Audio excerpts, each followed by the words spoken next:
Maka untuk pertama kita persilahkan, saya pikir tiga materi ini tidak perlu dibaca riwayat dan diperkenalkan lagi, sudah sangat ma'rufun wa ma'lufun. Sekalipun Tengku Rusli ini bermukim di Jakarta tapi bolak-balik dan sudah menyampaikan ceramah di mana-mana. Jadi saya pikir untuk menghemat waktu tidak perlu lagi saya memperkenalkan. Untuk pertama kita persilahkan Al-Mukarram Tengku Haji Dr. Rusli Hasbi untuk menyampaikan materinya. Wala tafadhal mashkuran ma'jura.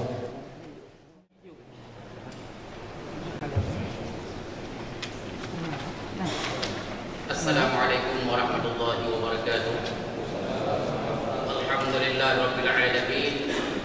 Alladzi nahmaduhu wa nasta'inuhu wa nastaghfiruh wa nastahdihi wa natubu ilayhi wa natawakkalu alayhi. Nashhadu an la ilaha illallah wa nashhadu anna Muhammadan 'abduhu wa rasuluh. Alladzi ballagha risalah wa adda al-amanah wa nasaha al-ummah wa qad jahada fi sabilillahi haqqa jihadihi hatta ataahu al-yaqin. Allahumma shalli wa sallim wa barik ala sayyidina wa nabiyyina Muhammad ibn Abdillah sayyidil mursalin wa khatamin nabiyyin wa imamil mu'minin sallallahu alaihi wasallam wa ala alihi wa sahbihi ajma'in, amma ba'd. Yang kami muliakan guru-guru kami dan ulama-ulama, abi, abah, ayah yang hadir pada hari ini. Majelis ini merupakan majelis terbaik majelis yang saya lihat selama saya hidup di Aceh dan di Indonesia.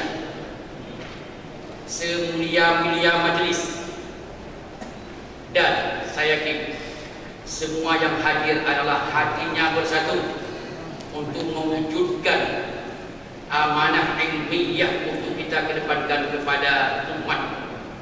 Dalam persoalan ada sedikit perbedaan dalam bingkai, tetap dalam bingkai persatuan. Persatuan merupakan prioritas. Al-Quran jelas dalam Ali Imran 103, A'udzubillahi minasyaitonir rajim, wa'tasimu bihablillah jami'an wa la tafarraqu. Wadhkuru ni'matallahi 'alaikum id kuntum a'da fa'alafa baina qulubikum fa asbahtum bi ni'matihi ikhwana wa kuntum 'ala syafa hufratin minan nar fa anqadhakum minha. Dalam surat Al-Anfal ayat 46, wa la tanaza'u fatafshalu wa tadhhaba rihukum. Kalau banyak hidup dalam berbeda pendapat, kalau sering hidup dalam berbeda pendapat, kalau kurang berhati-hati, fatafshalu, gagal dalam tujuan, wa tadhhaba rihukum, kekuatan akan sirna di depan. Sepakat secara keimanan Al-Quran dan hadis perlu dikedepankan di dalam persoalan-persoalan dalam agama. Perkataan itu dipelopori oleh banyak ulama termasuk Imam Syafi'i dalam kitab usul fiqhnya Ar-Risalah dan rujukan-rujukan yang lain. Semuanya sepakat bahwa Al-Quran dan As-Sunnah perlu dikedepankan dalam berbicara persoalan-persoalan agama. Yang kedua, As-Sunnah mengingatkan dengan keras dan tegas untuk tidak terjadi perpecahan. Ibnu Umar radhiyallahu anhu dalam kitab Al-Jami' As-Sahih li Abi Isa At-Tirmizi jilid yang ketiga 315, Rasulullah bersabda yang diriwayatkan oleh Ibnu Umar, alaikum bil jamaah wa iyyakum wal furqah. Berhati-hati jangan sampai perbedaan mengantarkan kepada perpecahan.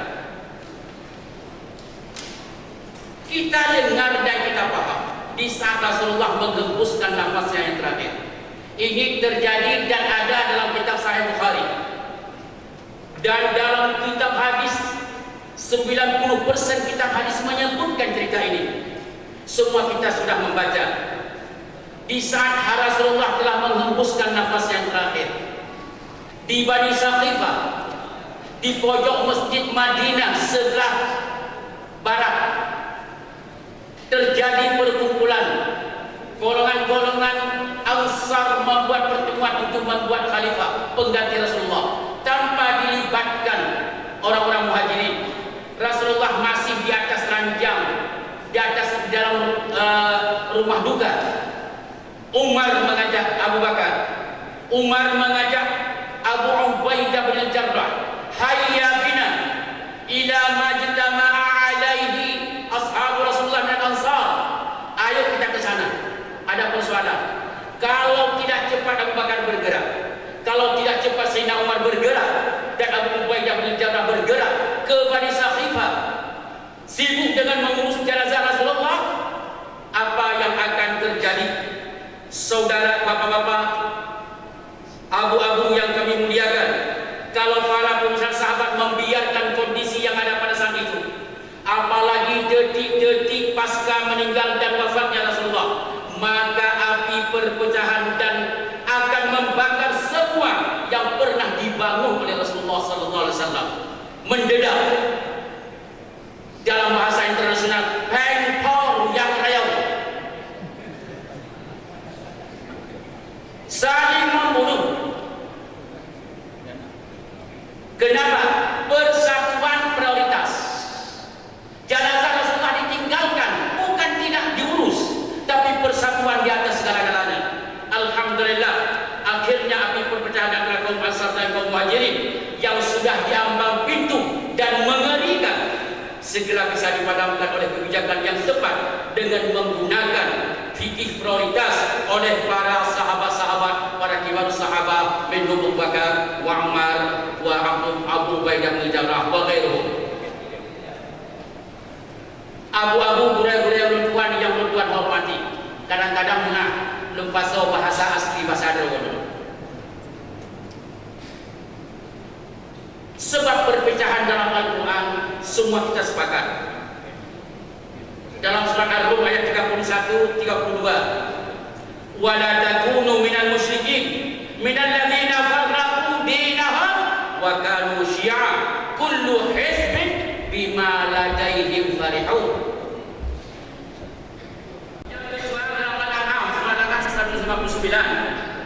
Innal ladzina farraqu dinahum wa kanu syi'a lasta minhum fi syai'.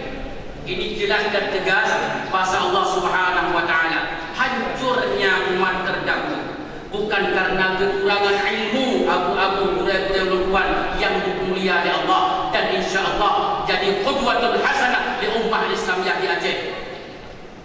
Bukan karena kekurangan ilmu hancurnya mereka, tapi mereka tidak memiliki keikhlasan dalam mencari ilmu. Akhirnya ilmu yang mereka cari saling digunakan untuk saling merendahkan, menghina, mengklaim kebenaran yang menegangkan dan menakutkan, yang pada dasarnya merupakan hal-hal kadang-kadang tidak begitu penting dalam ukuran keagamaan. Baik menyangkut dengan persoalan akidah ataupun persoalan ibadah dan sebagainya. Tapi yang tidak al-muttafaq alaih, insyaallah kullu muhim, semuanya penting.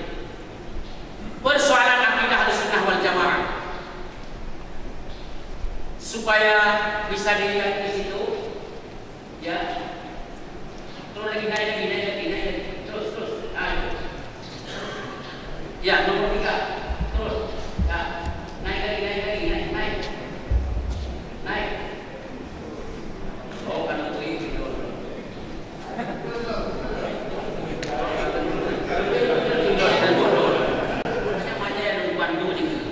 Karena bulan-bulan betul-betul bulan lukuan, bukan basa-basi.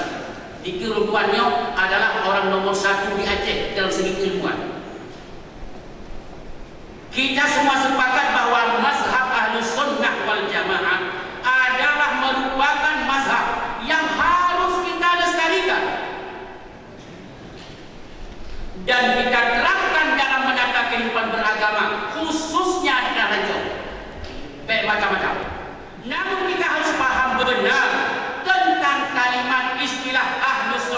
wal Jamaah secara rinci dan detail. Apa yang sebenarnya yang dimaksud dengan Ahlus Sunnah wal Jamaah, dan mana saja yang masuk dan mana saja yang keluar dari istilah Ahlus Sunnah wal Jamaah. Sebab kenapa? Ketidakpemahaman kita terhadap sebuah istilah secara benar bisa-bisa akan menghantarkan kita kepada menabrak teman sendiri. Kalau tidak memahami kalimat istilah Ahlus Sunnah wal Jamaah akan menabrak teman sendiri dan membuka peluang bagi musuh untuk menguasai lapangan. Di bawah ini saya nukilkan tentang istilah Ahlus Sunnah wal Jamaah, namun istilah ini bukan harga mati, tapi lebih kepada pembuka diskusi dan musyawarah yang penuh sejuk ini, aman, rapi, ilmiah, dan terjaga rasa persaudaraan yang tinggi serta saling menghormati dalam berpendapat.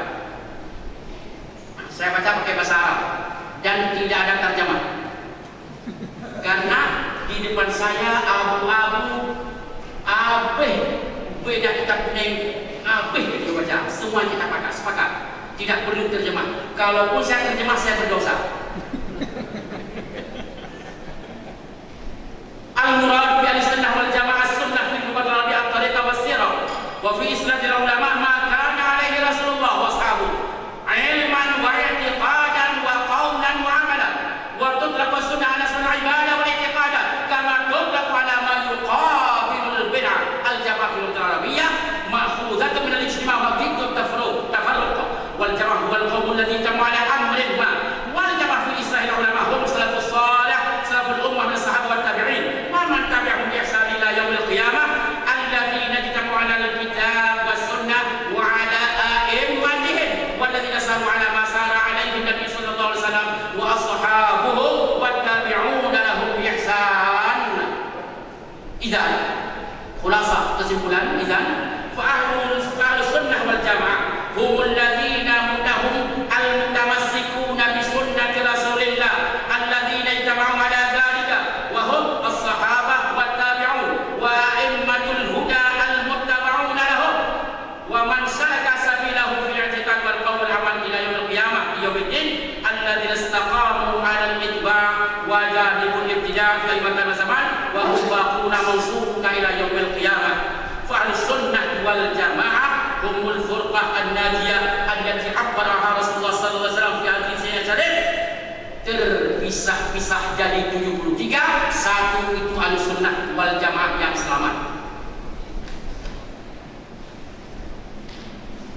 Kita ini paling penting. Inna Ahlus Sunnah wal Jamaah hum yubayyinuna al-aqidah al-munjiyah fi tauhidillah wa ma yahaqu biha min syamil iman al-ukhra wal i'tiqad al-'asim fil masail adalah as-sahabah wa tafdhil khulafa al-arba' ar-rasyidin Abu Bakar wa Umar wa Utsman wa Ali wa khalid al-qurun al-ula wal imamah wa mudul jihad wal kafar takfir al-muslim bil ma'asi wa dhunub. Mengkafirkan orang lain keluar dari Islam wal Jamaah. Wala faraqa fi dhalika baina ma alaihi Muhammad bin Idris Asy-Syafi'i rahimahullah aw ma alaihi Muhammad bin Thabit Abu Hanifah aw ma alaihi Malik bin Anas aw Ahmad bin Hanbal bi anna haula'i jami'an min ahli sunnah wal jamaah wa aqidatuhum wahidah. Imam Syafi'i belajar dari Imam Malik bertahun-tahun. Imam Malik mengakui kelebihan Abu Hanifah.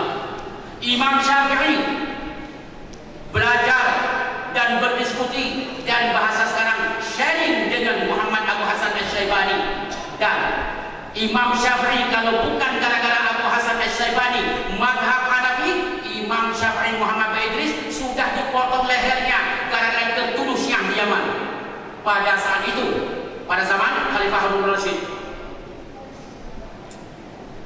Kalau begitu, hebat lagi Imam Syafi'i tidak hanya berguru kepada Imam Maliki, tidak hanya berteman dengan sahabat Hanafi, tapi beliau bisa mengkaderkan seorang ulama dari murid beliau yang tersayang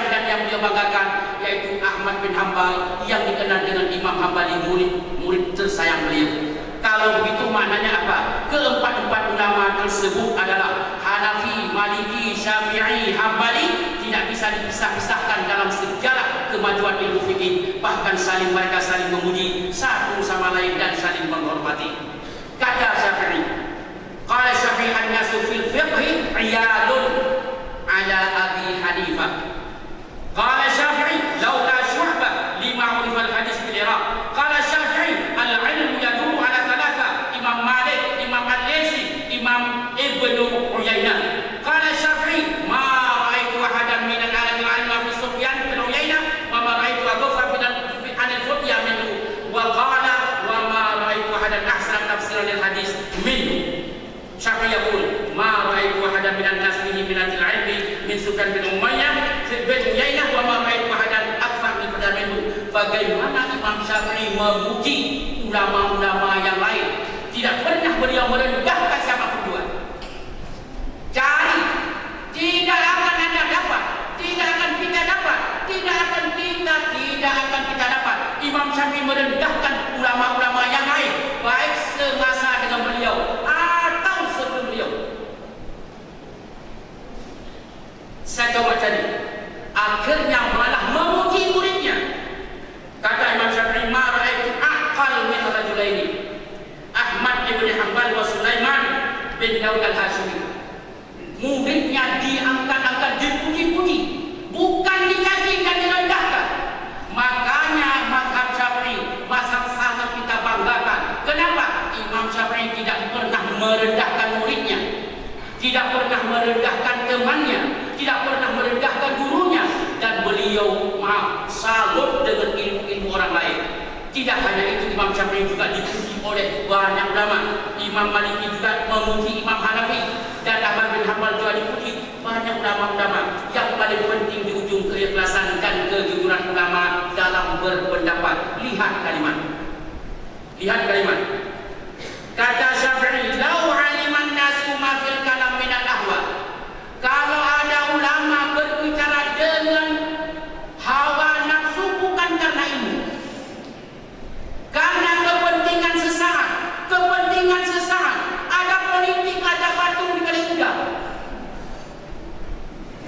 la farru minhu, ulama itu akan ditinggalkan oleh orang. Kama yafirru minal asad, lari dari ulama itu.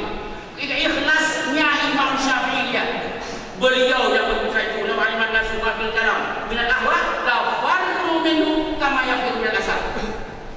Maka ulama harus jujur dan soleh, dan karena Allah mengeluarkan pendapat, bukan karena kepentingan sesaat. Ini mazhab Syafi'i, subhanallah. Ya Allah, irhamhu ya Allah, Allah yarhamu. Ya Allah, muliakan Imam Syafi'i dan imam-imam yang lain. Sedikit sekali yang itu, lam yakun asy-Syafi'i i'tarafa Imam Suhnun berkata, beliau lam yakun fi Syafi'i bid'ah. Imam Syafi'i tidak pernah melakukan bid'ah dalam pandangan Imam Suhnun. Fasadaqa wallahi farahimallahu Syafi'i wa aina misli Syafi'i. Di mana kita seperti Imam Syafi'i yang tidak pernah ada sedikit pun bid'ah dalam mazhabnya, subhanallah. Kemudian terakhir sebagai penutup, dulu ada tak geser-geser. Ini yang paling penting.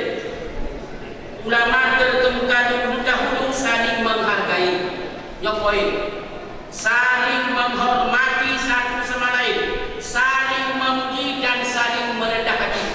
Ini ulama. Mereka yang berpaham akidah Ahlussunnah wal Jamaah, baik bermazhab Syafi'i, bermazhab Hanafi, Maliki atau Hambali, semua mereka beranggapan satu sama lain adalah satu rukun dengan ikatan yang kuat, disebabkan oleh ikatan emosional keilmuan yang sama dan satu alma mater dalam pendidikan secara langsung atau tidak langsung. Satu alma mater mereka. Imam yang baik itu satu alma mater, jangan kita pisah-pisahkan. Maka dalam perjuangan menegakkan sebuah kebenaran tanda kutip yang kita yakini, dan dalam mengajarkan sebuah kepercayaan yang kita imani, kita seharusnya mengenal lebih dahulu siapa kawan dan siapa lawan, sehingga jelas bahwa senjata kita dapat kita arahkan